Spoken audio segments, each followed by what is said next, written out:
Gagata ulit tayo guys ng gabi. Yan. Ipad na. Kaya na natin ilalagay yung padalawang gata. Tatlong nyog ang ilalagay ko rito guys.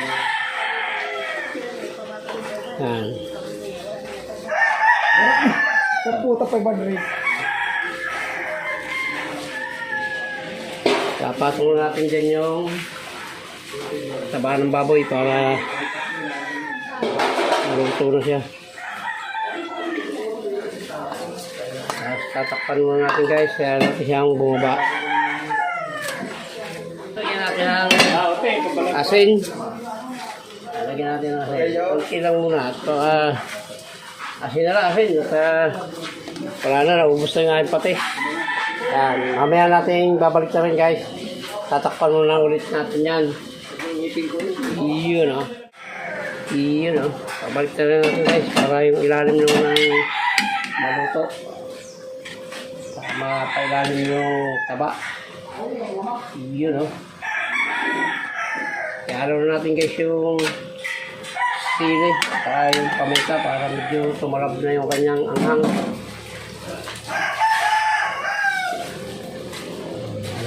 Paminta, dalawa lang.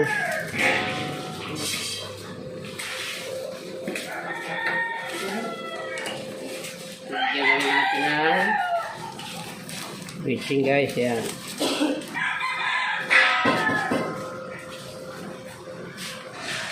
Lagyan natin yung siling green. Tama na, green na lang guys para hindi masyadong mabagsik. Mamaya na yung bawang at sibuyas saka yung ubang sahog. Guys, lalabas ilalagay natin yung ating sahog. Ito po ay ang tawag dito sa Bicol ay bungkang at kalantugas. Sa Tagalog po ito ay alimangong isay. Sa Bisaya naman po ito ay ang tawag ay tusa. Hindi po siya alimasag, hindi po siya alimango. Okay guys, tatakpan na natin at mga tumakas mga buhay po ito. Baliktad na natin para mapaibabaw naman yung nasa ilalim. Siyempre, mabaliktad niya eh.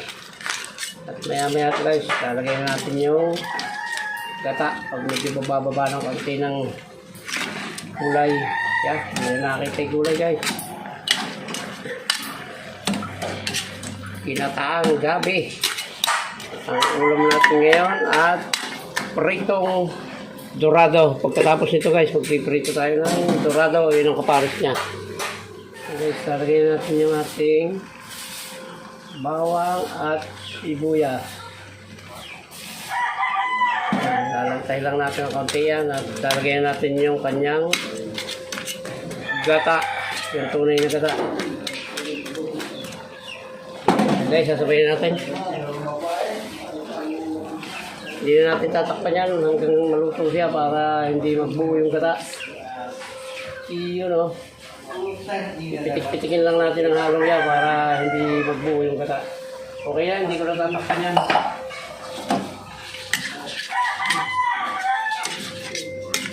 Yan na kay Tegabe.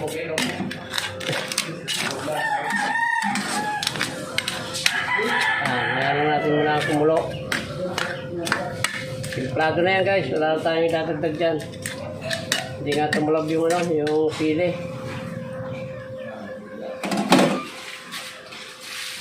Kaya rin yan guys, ito yung kapares niyan.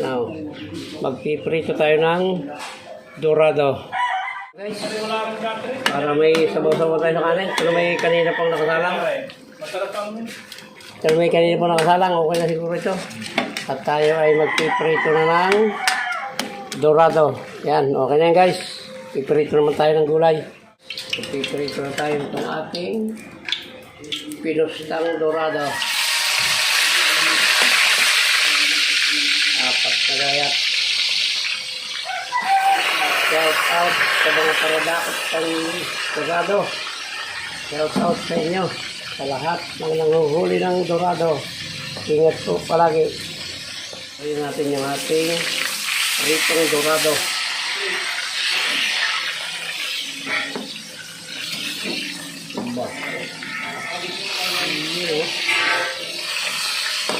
apat na piraso lang to guys. Ayan natin yung dalawa. Pwede rin. Ito ito guys. Hanguin natin at sasalong natin itong dalawa.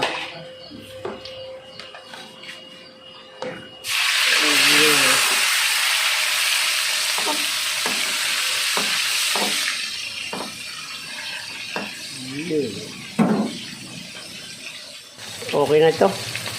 Hahanguin na natin at iba naman ang magluluto. Ayan.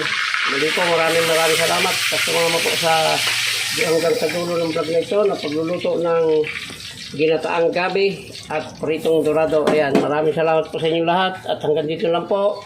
Mabuhay po kayo at mabuhay tayong lahat. Bye-bye na po. Maraming salamat. I love you.